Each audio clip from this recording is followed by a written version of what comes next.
What's going on, everybody? Welcome to Groovy Thursdays. We're at groove number 50, and it's a classic. It's a classic Bill Bruford jam with his band King Crimson, the song Frame by Frame from the record Discipline, one of the great records of the 80s, for sure. One of the best records that there was back then. And this is such a cool song, and this groove has so much life to it. It's really simple, not too hard to play, but as with lots of simple grooves, because they're simple, does not mean that they're easy to make sound good. You got to give them the life and the special sauce, even if the sticking or the part that you need to play is simple.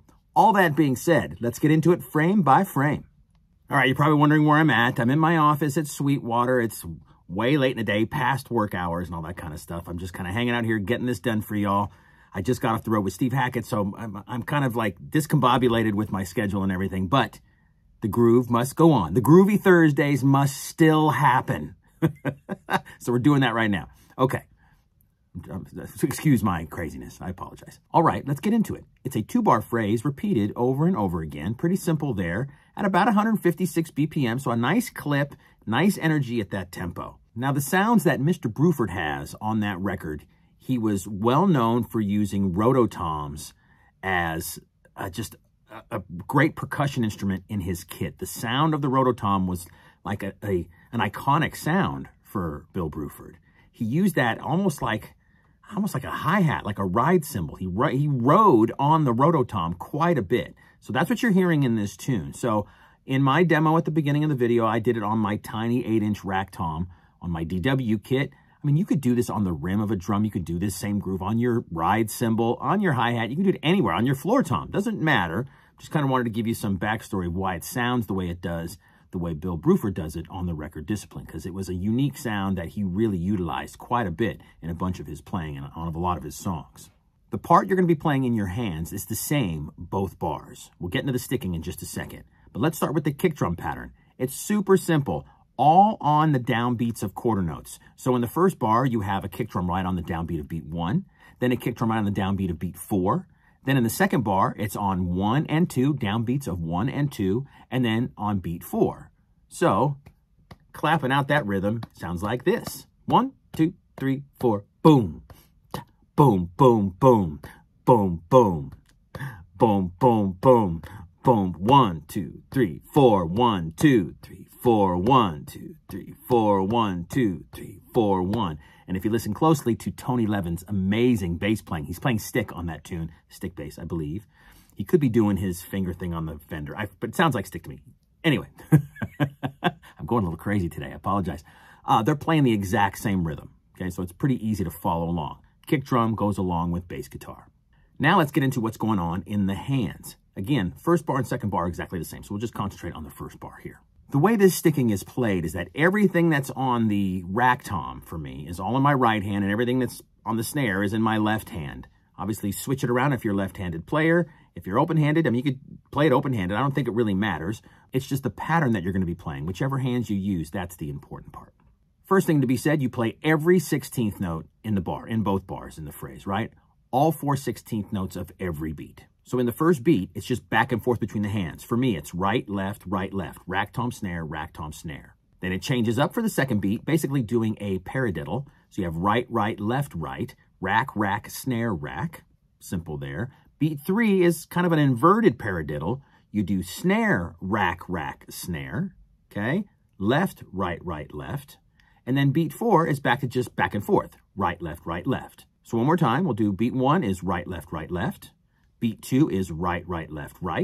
Beat 3 is left, left.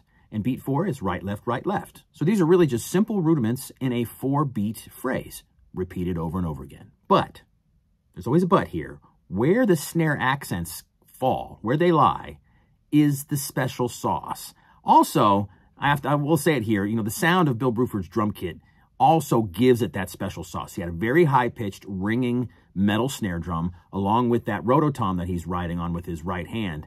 Those definitely bring the special sauce. Now, I don't have that kind of sound in my studio. It's a much drier sound in my studio. So I have to work hard to make those accents really stand out. That's the hard part of this groove. It's not the sticking.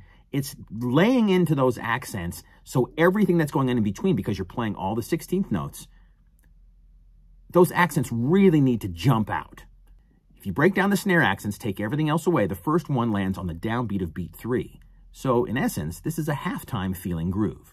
So right on beat 3, and then the second one is on the second 16th note of beat 4. That really quick upbeat. 4E, that kind of thing. So you have 1, 2, 3, 4E, 1, 2, 3, 4, 1, 2, 3, 4E, 1, 2, 3, 4E. You add in everything else with your rack tom or your ride or your rim or your floor tom or hi-hat, however you're going to play it, and then really drive those accents on 3 and 4E, and you have this groove. So when you practice this groove, and I hope you do because it's a lot of fun to play, think and work on the nuance of those volume levels. The accents really standing out, everything else kind of laying a little bit below those, especially like the ghost notes in your left hand. Make sure the volume level is definitely lower than the accents. And just see if you can work on that soundscape, okay?